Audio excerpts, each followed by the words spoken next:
सभापति महोदय, देश की अर्थव्यवस्था पर माननीय वित्त मंत्री ने जो श्वेत पत्र लाया है और सदन में जो पेश किया है, जिस पर चर्चा आज हो रही है, मैं उसका स्वागत करता हूं।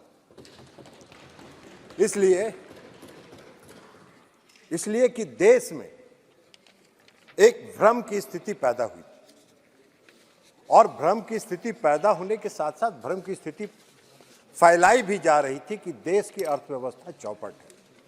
और उस परिस्थिति में जब माननीय वित्त मंत्री जी ने अर्थव्यवस्था पर श्वेत पत्र लाया तो आज उस पूरे भ्रम की स्थिति का पटाक्षेप हो गया और वो आज साफ हो गया। महोदय, श्वेत पत्र में आंकड़ों का पूरा विवरण है। सभी तथ्यों के आधार पर, आंकड़ों के आधार पर श्वेत पत्र जारी किया गया। मैं समझता था कि सदन में जब चर्चा होगी तो उस श्वेत पत्र में जो आंकड़े हैं वो आंकड़े कहां गलत हैं इसका कोई विवरण प्रस्तुत किया जाता, उसका खंडन किया जाता, लेकिन उसके बजाय पूरे चर्चा को दूसरे दिशा में मोड़ के ले जाने का काम हुआ है। डॉक्टर मनमोहन सिंह जी देश के प्रधानमंत्री थे। उनके समय में जो वित्तीय कुप्रबंधन था उसकी उसमें विस्तृत चर्चा है। अलग अलग भाग में उसकी चर्चा की गई है कि कहां कहां वित्तीय कुप्रबंधन था। मुझको भी उनके प्रधानमंत्रित्व काल में इस सदन का सदस्य रहने का सौभाग्य प्राप्त हुआ था और मैंने उसमें देखा था कि कहां कहां मिसमैनेजमेंट कुप्रबंधन हो रहा है। हालांकि मैं डॉक्टर मनमोहन सिंह जी को नहीं कहता, डॉक्टर मनमोहन सिंह जी बहुत साफ आदमी थे, लेकिन उनके इर्द गिर्द जितने लोग थे वो समूचे घोटाला और कुप्रबंधन के जिम्मेवार थे और डॉक्टर मनमोहन सिंह जी मूक दर्शक बेचारे देखते रहते। तो इसलिए उसकी विस्तृत चर्चा है। कितना ऋण दिया गया, कहां कितना ऋण किसको मिला, ऋण जो ज्यादा दिया गया उसकी भी विस्तृत चर्चा है। और ऋण जब ज्यादा आप दे दीजिएगा तो नेचुरली अर्थव्यवस्था पर उसका कुप्रभाव पड़ेगा। अभी चर्चा हो रही थी, माननीय गौरव गोगोई जी चर्चा कर रहे थे विजय माल्या जी को 8,040 करोड़ रुपए का ऋण कब मिला था? यह भी आप कहते गौरव गोगोई जी, अगर आप ईमानदारी से यह बात कहते कि मेरी सरकार ने विजय माल्या को 8,040 करोड़ का लोन दिया, ऋण दिया और वो लेके भाग गया, तब हम मानते कि आप ईमानदार हैं। आप तो ईमानदार हैं नहीं। आपने चोरी करवा दिया, आपने चोरी करवा दिया और जब चोर भाग गया तो हल्ला कर रहे हैं चोर काहे भाग गया, चोर काहे भाग गया, चोर काहे भाग गया। अरे वाह भाई, आप चर्चा कर रहे थे नीरव मोदी की, आप चर्चा कर रहे थे नीरव मोदी का फ्रॉड जो डिफॉल्ट था, गारंटी डिफॉल्ट कब शुरू हुआ? 2011 में शुरू हुआ जब डॉक्टर मनमोहन सिंह जी की सरकार थी। 14,000 करोड़ रुपए का गारंटी डिफॉल्ट हुआ। आप मूक दर्शक बने हुए थे, आपका यही वित्तीय प्रबंधन था, ये आपका वित्तीय कुप्रबंधन था। अगर आप ये कहते कि ये हमसे चूक हुई, हमारी सरकार ने ये गलत किया, तो हम मानते कि आप ईमानदार हैं, आप ईमानदार राजनेता हैं। तो आप आज कह रहे हैं कि नीरव मोदी भाग कैसे गया, उसको क्यों नहीं पकड़ के ला रहे हैं? अरे आपने सारा इंतजाम कर दिया, 14,000 करोड़ रुपया जब उसके जिम्मे लगा दिया तो भाग गया। अब भाग गया तो ये सरकार प्रयास कर रही है उसको वापस लाने के लिए। अब वो विदेश में भागा हुआ है और आपका अगर कोई प्रभाव है अभी भी तो जाके ले आइए उसको पकड़ के, देखिए कि वर्तमान सरकार उसको जेल में बंद कर देती है कि नहीं कर देती है। आप चर्चा कर रहे थे मेहुल चौकसी की। मेहुल चौकसी नवंबर 2010 से अप्रैल 2014 तक 8,738 करोड़ रुपए का उसने फ्रॉड किया बैंक के साथ। किसकी सरकार थी? आपकी सरकार थी, डॉक्टर मनमोहन सिंह जी की सरकार थी। और यही तो श्वेत पत्र है।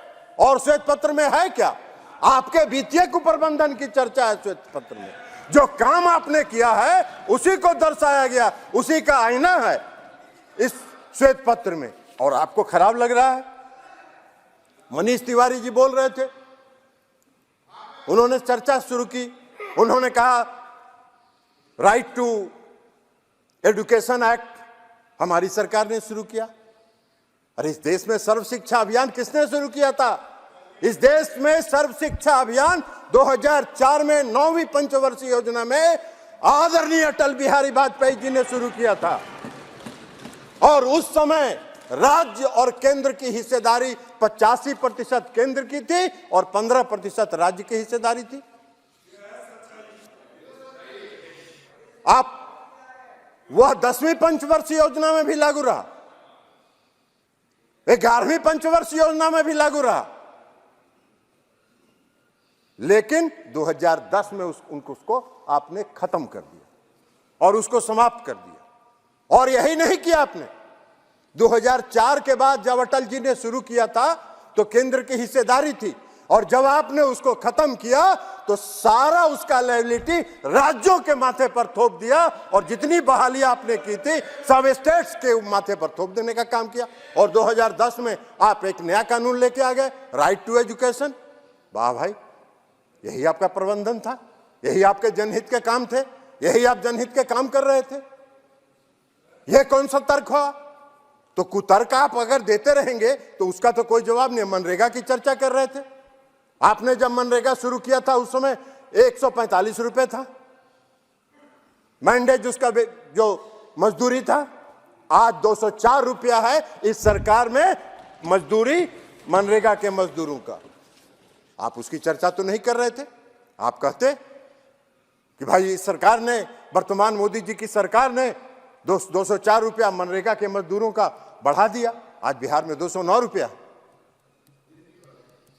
तो इसलिए आप इस सब चर्चा करते रहे, लेकिन आप चर्चा क्या करते रहते हैं? ये तथ्यों के आधार पर आपने कोई श्वेत पत्र का खंडन नहीं किया।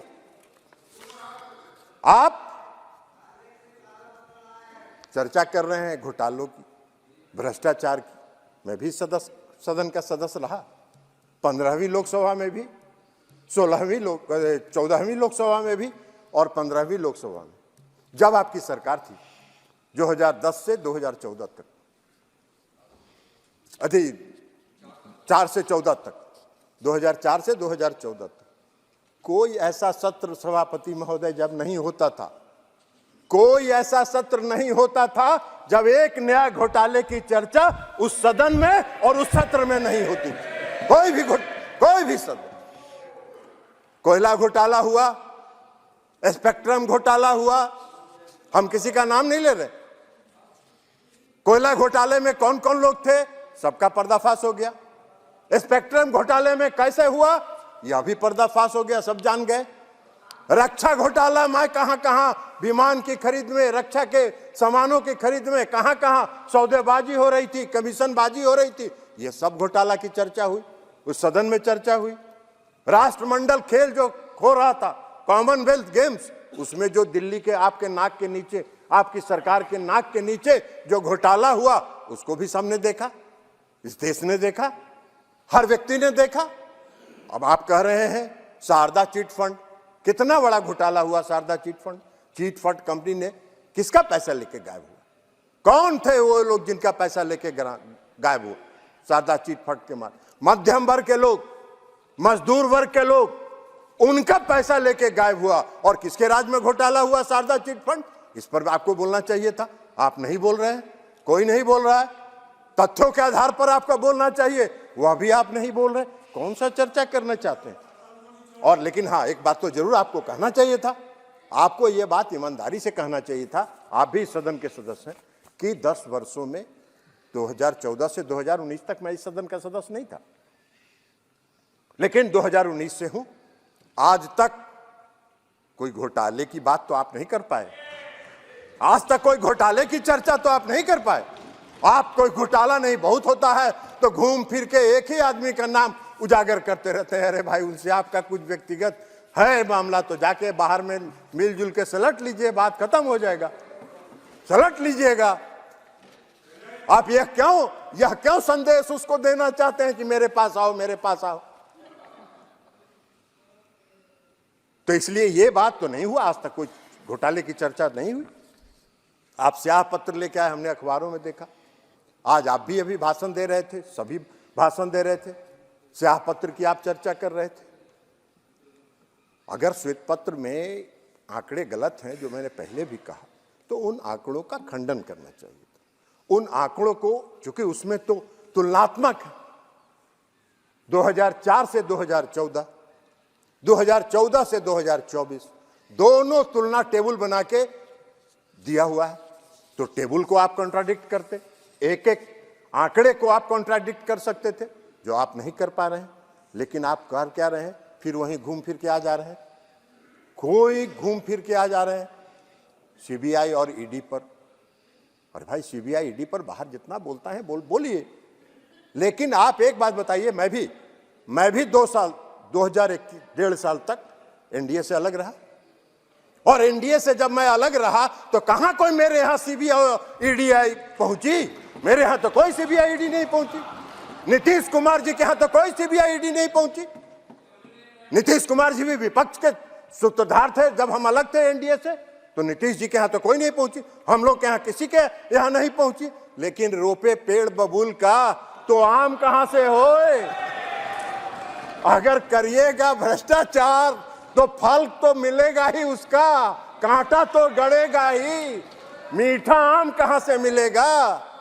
तो ये तथ्य है। तो इस तथ्यों के बजाय आप कह रहे हैं कि ये जो श्वेत पत्र आया है, ये श्वेत पत्र हमारी पूर्ववर्ती सरकार के इमेज को टार्निश करने के लिए लाया जा रहा है। काहे का किसी का इमेज टार्निश करके? जो तथ्य है, जो सही है, जो आंकड़े हैं, वो सदन के सामने और इस देश के सामने रखा गया है। तो इमेज इसमें कहां टार्निश हो रहा है? हाँ, अगर आपने कुकर्म किया है तो स्वाभाविक तौर पर आपको इमेज टार्निश होने का आपको लगेगा भ्रम, आप उसके भ्रम के शिकार हैं। लेकिन अगर आप भ्रम हैं तो उसका क्या किया जाएगा? तो इसलिए अध्यक्ष महोदय, जब भ्रष्टाचार करिएगा तो उसका भुगतना तो उसके लिए आपको पड़ेगा, और वो अगर भुगत रहे हैं तो उसके लिए श्वेत पत्र पर बोलने के बजाय आप राजनीतिक विलाप नहीं करिए, और उन तथ्यों के आधार पर अगर कोई आंकड़े हैं तो उन आंकड़ों को रखिए। और यही बात हम कहते हुए फिर से माननीय वित्त मंत्री जी को बधाई देते हुए श्वेत पत्र लाने के लिए और देश की अर्थव्यवस्था के संदर्भ में पूरे देश को अर्थव्यवस्था से अवगत कराने के लिए मैं उनको बधाई देता हूं, और बधाई के साथ मैं अपनी बात समाप्त करता हूं। बहुत बहुत धन्यवाद। बहुत बहुत धन्यवाद।